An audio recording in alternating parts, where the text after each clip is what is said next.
In physics, there's a problem called the three-body problem. Unpredictable, unsolvable, beautiful and terrible chaos. Maybe you've heard of the sci-fi series about alien civilizations and chaos based on it, but what most people don't know is this. The same impossible problem is happening inside three types of rare minds right now, and it's been quietly destroying them for as long as psychology has had names for them. The three-mind problem. INTJ, INFJ, INFP. If you're one of these types, you know exactly what I'm talking about. You've felt it your entire life. The constant existential overwhelm. The feeling that you're living in multiple dimensions, while everyone else exists comfortably in one. The exhaustion that comes not from working too hard, but from thinking too deeply. You watch people have surface-level conversations and wonder how they do it. How do they just exist without questioning everything, without seeing the shadows behind every interaction, the patterns beneath every event, the meaning woven through every coincidence? The INTJ sees systems within systems, patterns that predict patterns. They can't unsee the architecture of reality once they've glimpsed it. The INFJ feels everyone's emotions like radio signals they can't turn off. They navigate a world of unspoken truths that others walk right past. The INFP experiences reality as layers of meaning and authenticity, constantly measuring everything against an internal ideal that the external world can never quite reach. All three types report the same struggles. Difficulty staying grounded in practical reality, feeling perpetually misunderstood or alien, paralysis from seeing too many possibilities, too many layers, the bone-deep exhaustion of depth itself. It's easy to look at these types and think, these are the problem people, the overthinkers, the ones who need to just relax, touch grass, live in the moment. But here's where everything you think you know is about to change. What if I told you that INTJ, INFJ, and INFP aren't the problem at all? What if these three types aren't three separate problems, but three witnesses to the same impossible problem? A problem that's been tormenting humanity since we first became conscious enough to look inward. A problem with no solution. I know that sounds cryptic, but stick with me. What I'm about to show you will reframe everything you thought you knew about your own mind. To understand what I'm talking about, we need to go deeper into this physics. So what exactly is the three-body problem? It's the kind of problem that's beautifully simple to state and impossibly complex to solve. Take three bodies in space, planets, stars, whatever, each one pulling on the other two with gravitational force. Now predict their movement. You can't. Not precisely, not long-term. The system is chaotic in the mathematical sense. Tiny changes in initial conditions create wildly different outcomes. The movement is inherently unpredictable. Two bodies?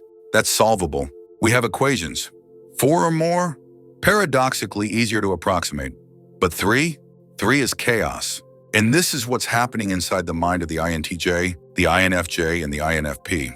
Not three types of people, three layers of mind. Carl Jung spent his life mapping the architecture of the human psyche, and what he discovered was our own three-body problem. First, there's the conscious mind, the first body, your ego, your persona, your daily awareness, the you that you think you are, the narrator of your experience, the decision maker, the part that's listening to these words right now. Then beneath that, there's the personal unconscious, the second body, your shadow, your complexes, everything you've experienced but repressed, forgotten, or never fully processed. Your childhood wounds, your unintegrated aspects, the parts of yourself you don't show the world or even acknowledge to yourself. And deeper still, there's the collective unconscious, the third body, the deepest layer, not personal but universal, the archetypes, the hero, the shadow, the anima and animus, the wise old man, the great mother, patterns inherited from all of human history, carved into your psyche before you were born. Three layers, three sources of gravity, each one pulling on the other two. And just like in physics, when you have three bodies influencing each other simultaneously, the result is beautiful, terrible chaos.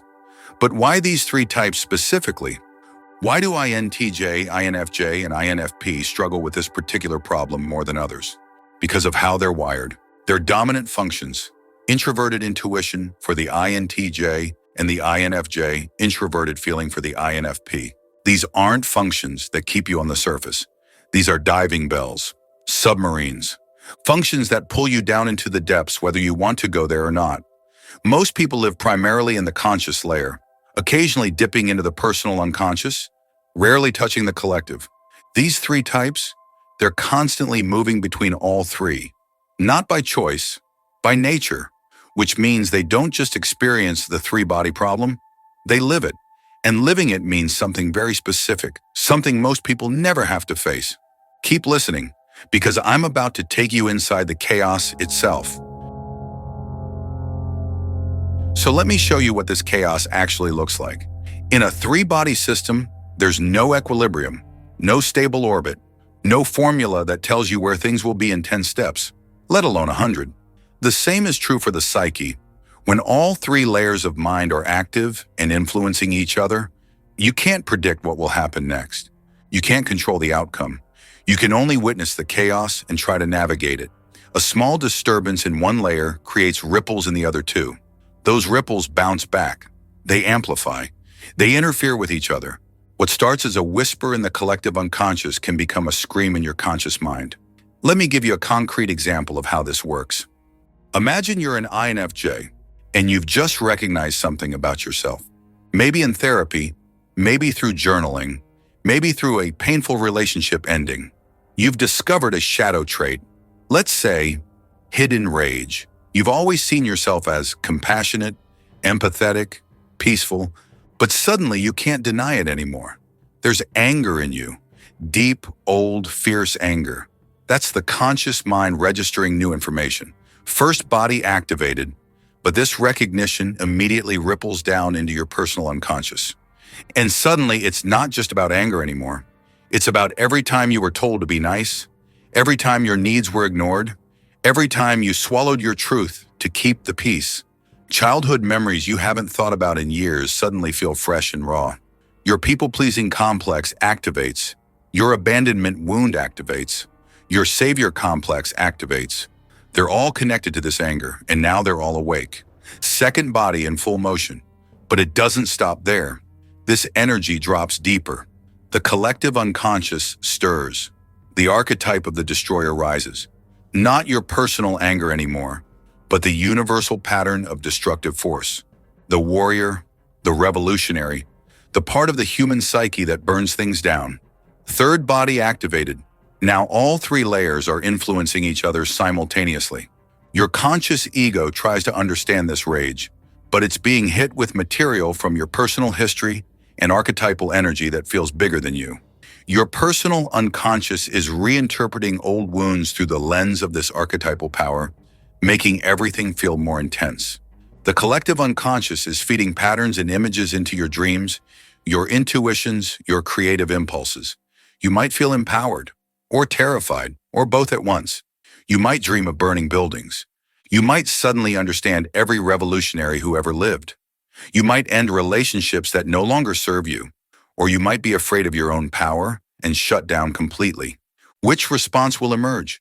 You can't know in advance. The system is too complex. The three bodies are pulling on each other in ways you can't calculate. Eventually things settle, not back to where they were, never back to where they were, but into a new pattern. You've integrated something. You're changed until the next disturbance. Now let me show you what happens when the chaos starts from a different direction. When it begins in the collective unconscious instead, you're an INTJ and something has seized you. Maybe it's a vision for a project. Maybe it's a dream that won't leave you alone. Maybe it's a synchronicity so precise it stops you cold. You're being called. The hero archetype has activated. You feel it in your bones. You're meant for something significant. You can see the pattern, the mission, the transformation ahead. Third body activated first this time. This archetypal energy immediately hits your personal unconscious, and your personal history has opinions about heroes. Maybe you tried to be the hero before and failed. Maybe you were punished for standing out. Maybe you learned that ambition leads to disappointment. Your inadequacy complex activates. Your fear of failure. Your imposter syndrome. All the times you weren't enough. Second body complicating everything. Now this complicated mix hits your conscious ego. Your conscious mind has to integrate, The call of the hero from the collective, the wound of past failures from your personal unconscious, the practical reality of your current life from your conscious awareness. And here's where it gets dangerous, because there are two paths that most people take, and both of them lead to disaster. Path 1, you identify too strongly with the archetype. You are the hero. You are special. The ego inflates, possessed by archetypal energy. You quit your job, abandon your relationships, pursue the vision with manic intensity. You're not integrating the archetype. You're being consumed by it.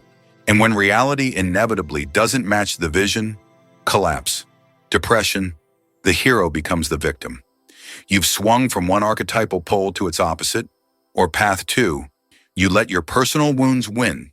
The call feels too big, too risky. Your past failures prove you're not hero material. The conscious ego sides with the personal unconscious against the collective. You shut down the calling. You stay small. You tell yourself you were being unrealistic. But the archetypal energy doesn't just disappear. It goes underground. It becomes resentment. It becomes depression. It becomes a gnawing sense that you're betraying yourself. 3 bodies, 3 sources of truth, all pulling on each other. Which one do you listen to? How do you integrate the collective call with your personal wounds and your practical reality? There's no formula, no right answer, just navigation. And then there's another layer of complexity, synchronicity, Jung's term for meaningful coincidence, when the inner world and outer world mirror each other in ways that probability can't explain. For INFPs especially, but for all 3 types, synchronicities become evidence, signposts, the universe speaking. But here's the problem. Synchronicity is proof that all 3 layers are connected. The collective unconscious is bleeding through into conscious reality. But which layer is speaking? Is this archetypal guidance? Is this your unconscious mind finding patterns because it needs meaning? Is this your ego seeing what it wants to see? Follow the synchronicity and you might find your path. Or you might be chasing shadows.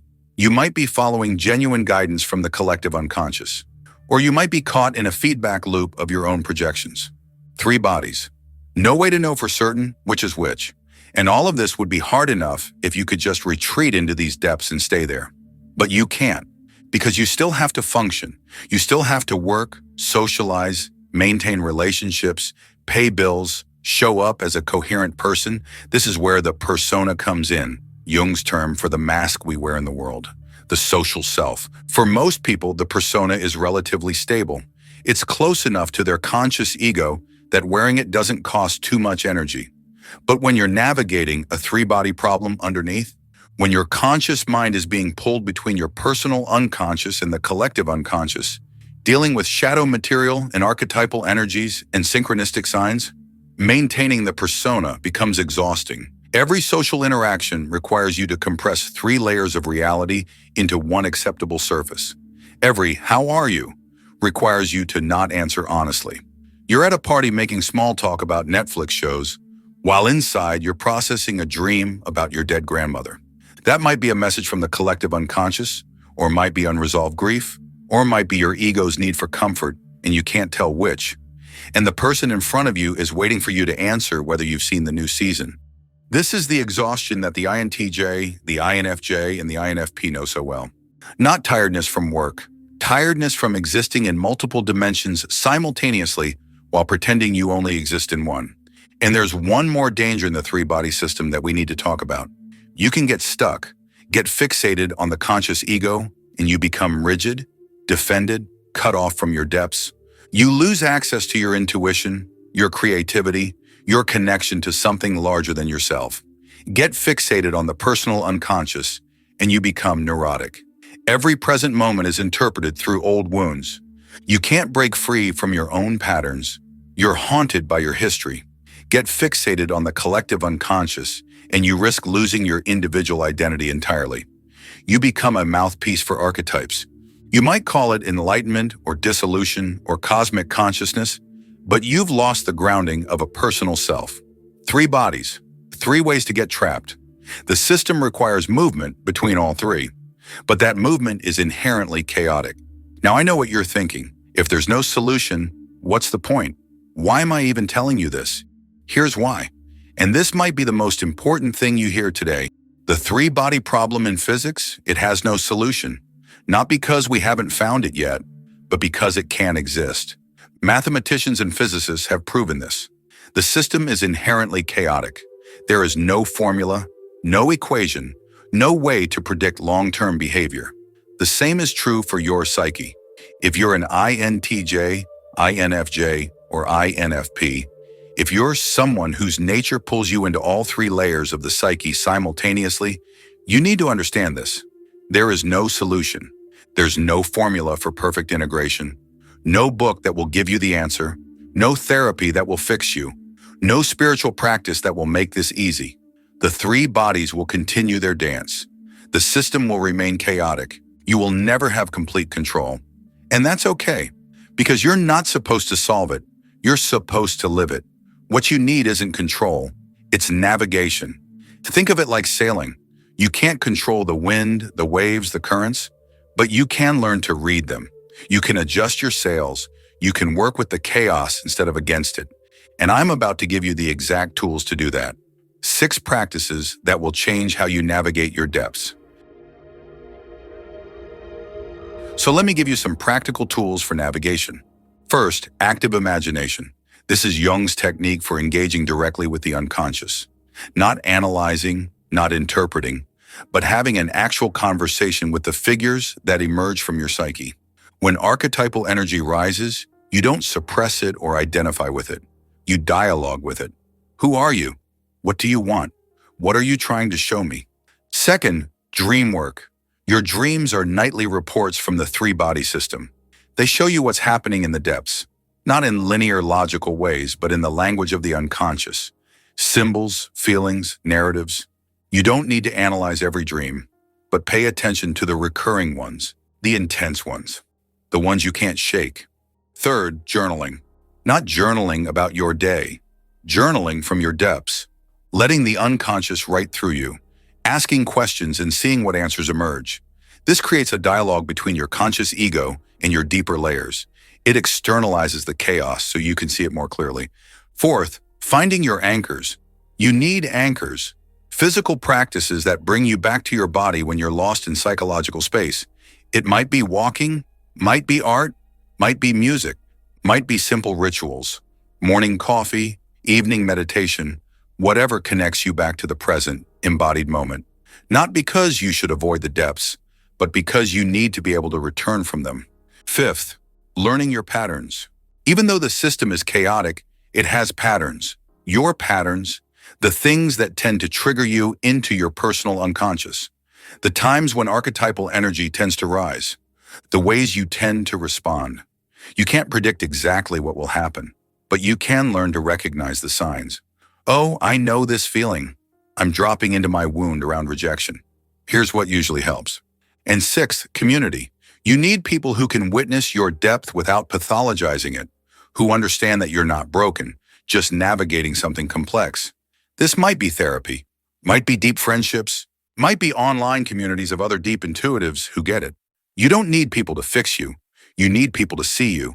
Navigation doesn't mean you'll always be comfortable. The system will still be chaotic. You'll still have periods of confusion, overwhelm, darkness, but you'll stop fighting it. You'll stop thinking something is wrong with you. You'll recognize this is the territory. This is what it means to be a person whose nature pulls them into psychological depths. Because here's what most people don't understand about the three-body problem.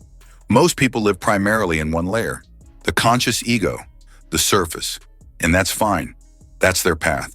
But you don't have that luxury or that limitation. You have access to all three bodies, the conscious, the personal unconscious, the collective unconscious, which means you have access to shadow work that transforms you at fundamental levels, archetypal energies that fuel creation and transformation, synchronicities that connect you to meaning, dreams that guide you through the darkness, depths of feeling and intuition that most people never touch. The three-body problem that torments you, it's also what makes you capable of profound creativity, healing, insight, transformation. And here's something fascinating, because this is a chaotic system, even people navigating the same three-body problem won't do it identically. The INTJ, the INFJ, and the INFP, even though each faces the same fundamental challenge, do not automatically understand one another. Their different cognitive functions create different approaches to the chaos. An INTJ might intellectualize their way through an archetypal encounter. An INFJ might feel their way through it. An INFP might create their way through it. Same three-body problem, completely different navigation styles. And even within the same type, you'll find massive variations. Two INFJs facing the same shadow material might respond in completely opposite ways. One integrates, one retreats, one transforms, one gets stuck. The system is too chaotic to predict. We can describe the function, the three-body dynamic, but we can't predict exactly how it will manifest in each individual person. The chaos is the price of depth, but depth is also the gift of chaos. You wouldn't want to live on the surface, even if you could. You've seen too much, felt too much, understood too much. The depths are your home. The chaos is your teacher. So let's come back to where we started. INTJ, INFJ, INFP. The three-mind problem isn't a problem with these types. It's the problem these types witness, navigate, and embody.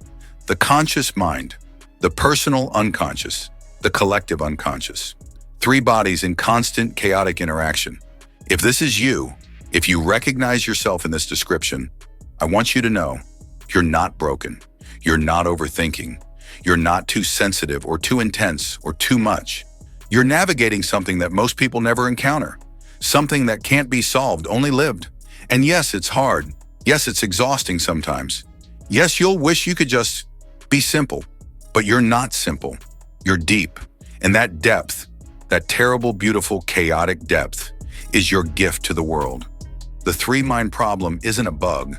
It's a feature of consciousness itself. Welcome to the chaos.